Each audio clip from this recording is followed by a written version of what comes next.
Bonjour à tous et bienvenue dans cette nouvelle vidéo.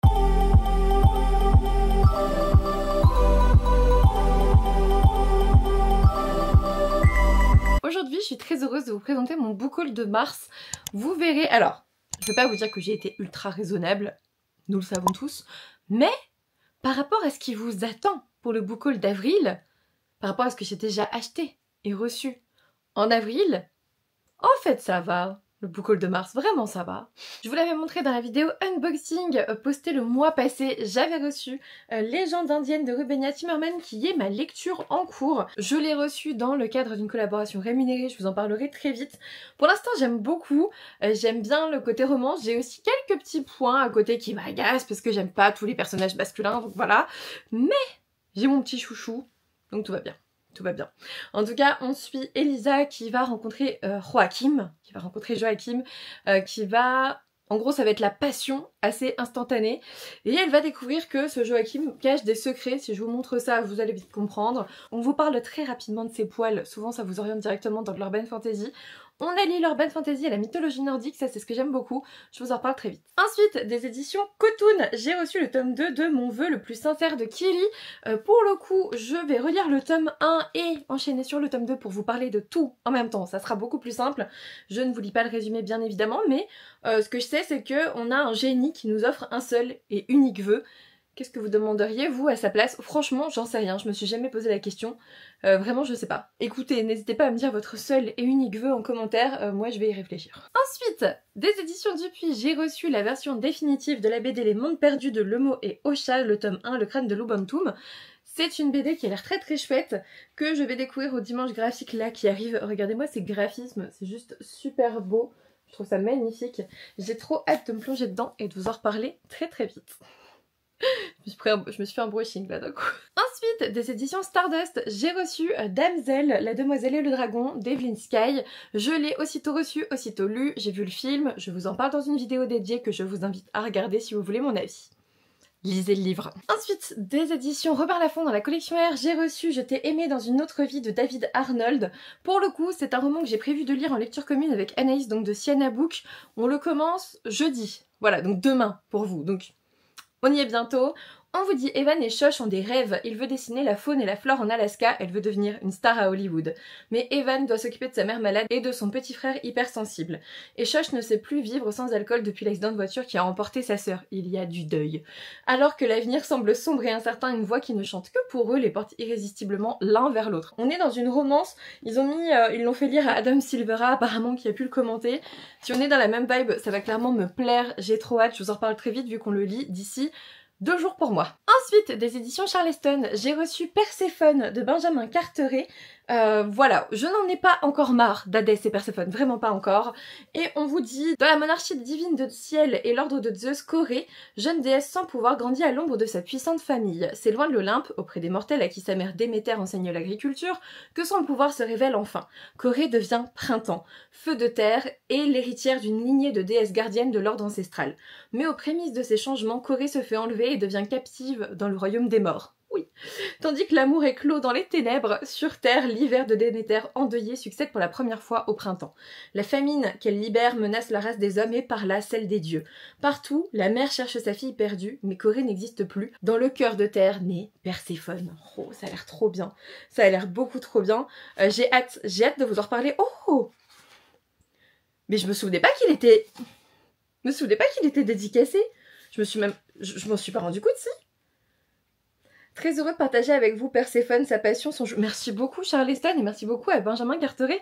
J'ai encore plus hâte du coup, enfin, ça donne encore plus envie, c'est clair. Ensuite, des éditions Urban Comics, j'ai reçu Phénoménal, le tome 1 de Brian Michael Bendis et André Lima Arojo. C'est dans la collection Urban Blast. Ici, on vous dit qu'on suit Bolden, un jeune garçon en quête d'aventure qui débarque dans la grande ville. Le rêve, toutes ces nouvelles odeurs, ces nouvelles saveurs, tant de personnes à rencontrer.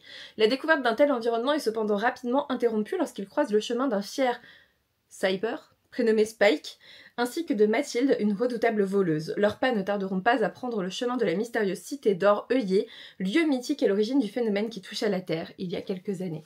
Je vous montre un petit peu, hop. On est sur ce style graphique. Il m'a intriguée, j'ai hâte de le lire. Il faut aussi que je rappelle à Victor qu'on l'a parce que ça pourrait peut-être lui plaire. Et merci beaucoup, franchement, je pense que c'est la CM. Je crois que c'est une femme. Bon, en tout cas, le community manager qui met un bonne lecture comme ça, c'est trop gentil, merci beaucoup. Et enfin, La promise au visage de fleurs de Roshani Chokshi chez Sabran, c'est un roman que j'ai déjà lu, dont je vous parlerai très bientôt, du coup je vais pas forcément vous rappeler le résumé. C'était pas mal, c'était bien écrit en tout cas, franchement trop bien traduit, j'ai adoré l'écriture, le style d'écriture, j'ai adoré les valeurs transmises, mais c'est vrai que il y a des petites choses dans l'histoire qui m'ont un peu ennuyée. Il y a eu une grosse longueur, là vous voyez, il y a un moment donné où il n'y a pas de signé, ça c'est la grosse longueur. Ça c'est la grosse longueur. À la fin j'ai eu un petit goût de ah tout ça pour ça, tu vois. Je m'y attendais, j'avais vu la surprise venir. Et ce qui m'embêtait dans ce roman c'est qu'on te dit souvent ah mais si seulement je l'avais vu venir, ah mais si j'avais su que je n'en ressortirais pas ou des choses comme ça. Et en gros on te met dans l'attente d'une surprise, mais quand tu fais ça il faudrait que la surprise soit aussi grande que l'attente. Et là pour le coup c'était pas le cas pour moi, c'était une bonne lecture mais c'était pas un coup de cœur. Voilà, je vais vite l'oublier je pense. Sauf pour les citations, bien évidemment. J'ai aussi reçu Kami-sama School, le tome 4 de Modomu Akagawara et Natsu Yuga de chez Kiyun. Je les remercie pour l'envoi, je ne sais plus si j'ai le tome 3, je sais que j'ai lu les tomes 1 et 2 et que c'était très bien, j'avais beaucoup aimé. On suit une jeune fille qui va aller dans une école de Kami-sama, donc de dieu en fait, alors qu'elle n'a pas forcément de pouvoir spécial. J'aimais beaucoup, j'ai hâte de continuer la saga. De la part d'Hachette, j'ai aussi reçu The Blood Trader de Lynette Noni. C'est le sang de la trahison, le Saint Graal. Je l'appelle aussi le Saint Graal, le Messie, ce que vous voulez, parce que je l'attendais comme tel. Je l'attendais comme le Messie. J'avais adoré les tomes 1 et 2. Le tome 2 m'avait laissé en PLS. Et quand je lis le résumé du tome 3, je peux pas vous le lire, parce que vous l'avez pas lu, et que ça va vous spoiler, mais ça m'arrache une partie de mon petit cœur. Je me demande pourquoi je ne l'ai pas encore lu, en fait. Je pense que je l'ai attendu tellement longtemps que je veux le savourer tranquillement. Est-ce que la première phrase va me faire directement tomber dedans? Probablement. Ensuite, des éditions Nami, j'ai aussi reçu Le Gardien des Souvenirs de Sanaka Hiragi et c'est totalement un roman que j'ai trop envie de lire, qui est totalement dans mes thématiques préférées. On vous dit entre notre monde et l'au-delà existe un étonnant studio photo où les défunts peuvent tourner une dernière fois les pages du livre de leur existence terrestre. À travers une collection de photos soigneusement choisies, chacun peut remonter le temps pour se remémorer les moments précieux de son passé.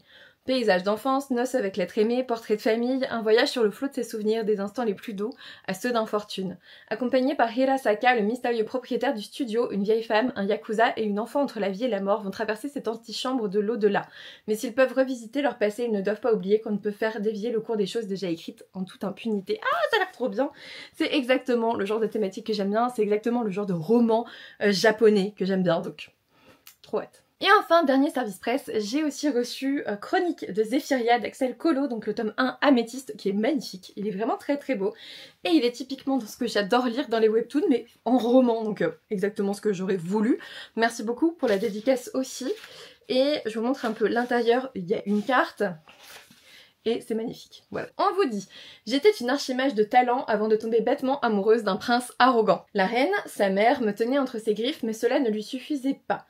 La cour de Zéphiria condamna toute ma famille à mort. À l'instant où je m'éteignis sur la potence, je me réveillai 4 ans plus tôt avant de rencontrer ce fameux prince. Vous savez, on est dans ce genre d'histoire. En gros, l'héroïne meurt, elle revient quelques années auparavant et elle va tout changer. Et j'adore, quand c'est comme ça, j'adore ce trope des webtoons.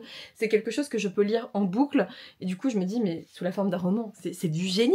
C'est du génie, j'ai trop hâte d'adorer ce roman en fait. Ensuite on passe à mes achats, il y en a quelques-uns, j'avoue, il y en a quelques-uns.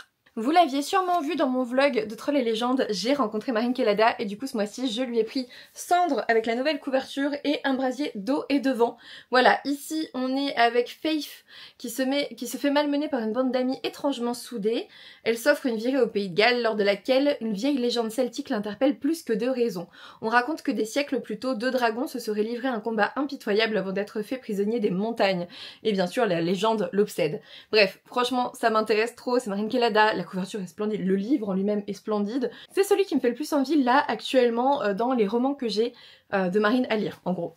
Et un brasier d'eau et de vent. On vous dit, Mira est obsédée par la mer. Toutes les nuits, elle fait le mur pour aller s'y baigner, ignorant le froid, les tempêtes, le noir. Pour rien au monde, elle ne manquerait ces moments secrets de plénitude inexpliqués jusqu'à cette terrible nuit au début des vacances d'été. Ce drame innommable. Désormais traumatisée par la mer, elle n'était pas prête pour cette rencontre un mois plus tard. Une rencontre liée à son passé et à ses démons, aussi palpitante que dangereuse. Ok, il me dit trop aussi, vraiment. Voilà, je veux lire les deux. Ensuite, j'avais acheté le magnifique La Fortune sourit aux acharnés de Kel Carpenter, je pense, chez MXM dans leur collection Lost Kingdom. Regardez-moi cette beauté, il est magnifique, il est juste superbe. À l'intérieur aussi, il est superbe, vraiment. Des deux côtés, c'est la même chose. Il y a des trigger warning, attention. Non mais regardez ça, ça me donne trop envie de le lire. Ça me donne trop envie. Surtout après avoir lu Le Serpent et le Descendant de la Nuit que j'ai beaucoup aimé. On vous dit, ancienne esclave, Queen Darkova est féroce, indépendante et bien déterminée à se venger de ceux qui ont tenté de la briser. Elle ne craint pas le pouvoir ni l'obscurité qui se cache en elle. Au contraire, elle en a besoin pour survivre. Lazarus Fierté est un homme de richesse et d'influence aussi têtu qu'exigeant. Quand il rencontre Queen, il reconnaît en elle la magie qu'il recherche depuis si longtemps. Il sait que son pouvoir immense est capable du meilleur comme du pire, qu'avec elle à ses côtés, il pourra enfin obtenir ce qu'il désire. Elle pourrait l'aider à atteindre son but ou le détruire. Ça a l'air trop bien. Et c'est écrit gros comme Le Serpent et le Descendant de la Nuit. Donc c'est cool. 340 pages. Je dis oui. J'ai trop hâte. Ensuite, j'avais précommandé le petit dernier des éditions Hurlevent qui est Le Serment de l'Angre Brume de Josepha Juvillet que j'ai eu la chance, vraiment c'est une chance parce que je savais pas du tout qu'elle y était, j'ai eu la chance de la rencontrer à Trolls et Légendes, voilà, une personne adorable. Du coup, en précommandant, j'avais le marque-page, la superbe illustration, hop, je vous montre sans reflet, c'est peut-être un peu mieux, et la dédicace. Voilà, on vous dit dans ce roman, au milieu des terres de Bellegarde s'épanouit la forêt de l'Angre Brume. Certains la disent hantée, d'autres la pensent peuplée de créatures maléfiques. Tous s'accordent à la trouver maudite. Au plus profond de la sylve, derrière le bruissement des feuilles mortes et le craquement des branches se jouent de puissants dessins. À son contact, Samson, Alix et Célène verront leur vie prendre un chemin inquiétant.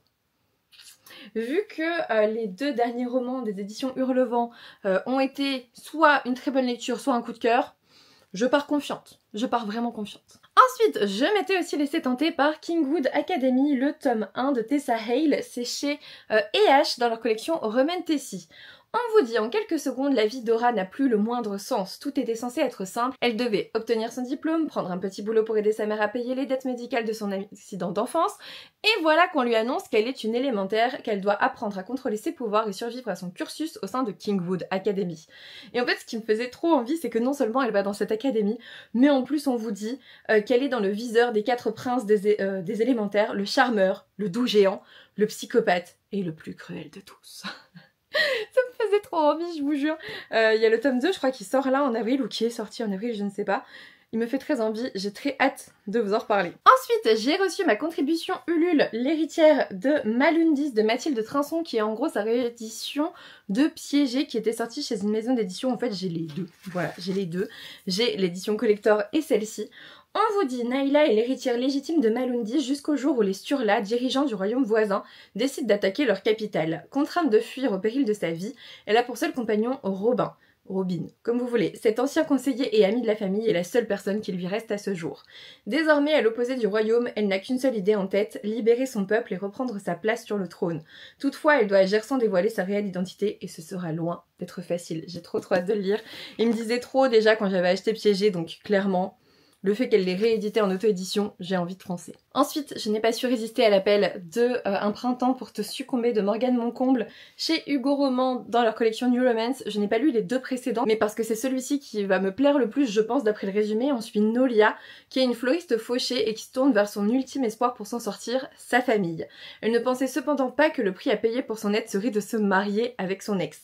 Face à l'adversité, incapable de retourner vers son passé toxique, elle décide de s'allier à un inconnu dans le plus grand mensonge de sa vie.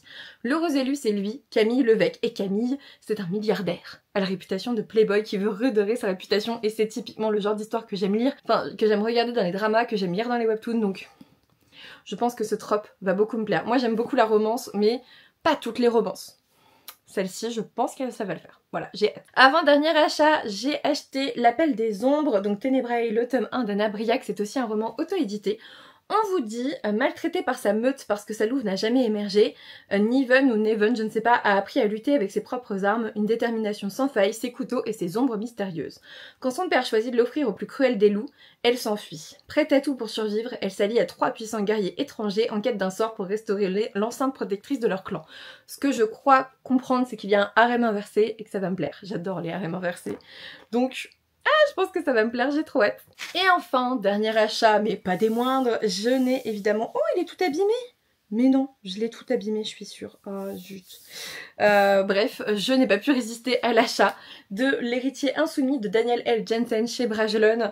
Bien sûr que j'allais l'acheter. J'ai adoré, en plus j'étais à jour dans cette saga, j'ai adoré Le Pont des Tempêtes, j'ai adoré La Reine Traîtresse, je me devais de lire ce roman qui suit 2 autres personnages et de poursuivre la saga. C'est vraiment une saga qui vaut le coup si vous ne vous êtes pas encore penché dessus. Qu'attendez-vous? Vraiment, qu'attendez-vous? C'est une saga géniale si vous aimez la romantasy. Foncez, c'est clairement un classique à lire. C'est maintenant terminé pour ce book haul qui était en fait un peu plus conséquent que ce à quoi je m'attendais en commençant la vidéo. C'est vrai que j'avais fait les piles, mais j'ai tellement l'impression d'avoir bien plus acheté et reçu en avril que je me suis dit « Oh, ça va encore !» En fait, non, ça va pas tant que ça, parce que j'en ai pas lu tant que ça, finalement, encore. J'espère reprendre un rythme de lecture bien plus assidu dans les prochaines semaines. En tout cas, c'est pour ça que j'organise un week-end à 1000 dans quelques jours. Bah, demain, en fait, pour vous, parce que je compte le commencer jeudi, parce que vous le savez peut-être, si vous êtes là, vous faites partie de la communauté de la triche. Et dans la communauté de la triche, on triche. Voilà, c'est assez logique. Mais du coup, pour un week-end à 1000, on va commencer le jeudi. Pourquoi? Parce que je travaille pas jeudi. Et du coup, j'ai décidé que je ferai un week-end à 1000 de 4 jours, jeudi, vendredi, samedi, dimanche. Voilà, si vous voulez nous rejoindre, je vous laisse venir sur Discord ou sur Instagram où j'en parle. Et puis bah écoutez, je vais vous laisser là pour ce book haul. Je vous remercie beaucoup d'être arrivé jusqu'au bout de cette vidéo. N'hésitez pas à me laisser un petit pouce bleu, à vous abonner si ça n'est toujours pas fait, à me laisser un petit commentaire en me disant quel livre vous auriez très envie de découvrir dans cette sélection. Et puis moi je vous dis à bientôt pour une nouvelle vidéo.